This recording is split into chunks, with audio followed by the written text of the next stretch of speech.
στο ξενοδοχείο, Χριστόφορος Καραμολέγκος. Μερικά πραγματάκια για τη φετινή σεζόν.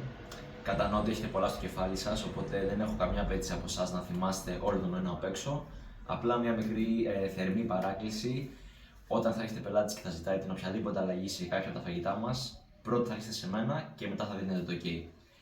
Κανένα άγχος, να θυμάστε, εμείς εδώ πέρα είμαστε μια ομάδα. Σεφ, έχω έτοιμο και σώστα, είμαστε. Γεια φέρε.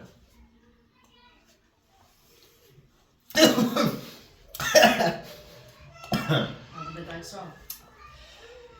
Όχι, υπάρχει ένα φαγητό προσωπικού. Είπα ότι δουλεύω σε πεντάστερο ξενοδοχείο. Σεφ,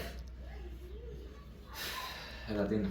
ένας πελάτης μου ζήτησε άμα μπορούμε να βγάλουμε την μπανάνα από το μπανόφ. Και σε μένα γιατί έρχεσαι. Μα... Τι θέλεις από μένα τώρα.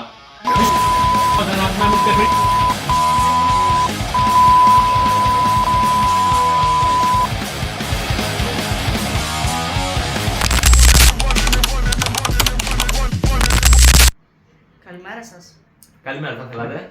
Ένα μοχίτο παρακαλώ, άμα είναι εύκολο. Ένα μοχίτο, βεβαίως.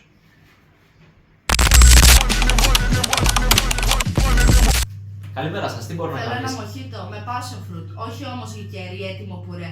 Το θέλω φρέσκο, πιστεύω 7 με 8 θα είναι αρκετά. Και το ρούμι δεν το θέλω λευκό. Το θέλω να είναι μαύρο, παλαιωμένο. Κατά προτίμηση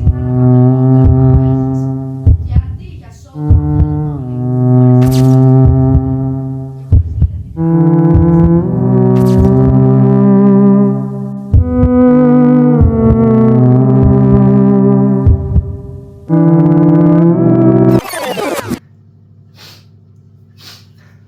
Κάτι άλλο θέλετε. ναι, και γρήγορα.